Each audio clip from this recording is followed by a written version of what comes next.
High বন্ধুরা, লক্ষ্মী পূজা ব্লগে তোমাদের সবাইকে স্বাগত।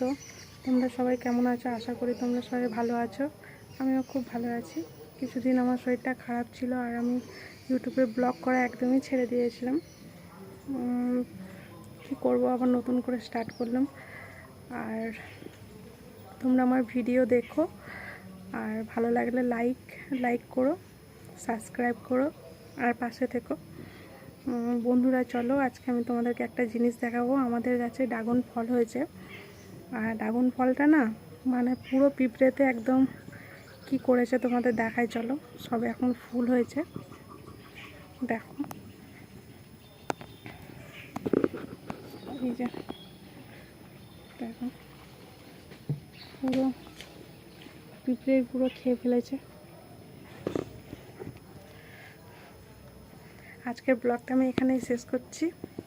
তোমরা সবাই ভালো থেকো। আজকে ওয়েদারটা খুব সুন্দর, কেননা খুব বৃষ্টি সকাল থেকে। আর আমাদের ভালো লাগলে কি হবে, যেখানে যেখানে বন্যা হয়ে গেছে তাদের খুবই কষ্ট। তোমরা সবাই ঠাকুরকে প্রার্থনা করো যাতে তাড়াতাড়ি বৃষ্টিটা বন্ধ হয়ে যায়। চারিদিকে বন্যা হচ্ছে, সেগুলোও যেন সব ঠিকঠাক হয়ে যায়।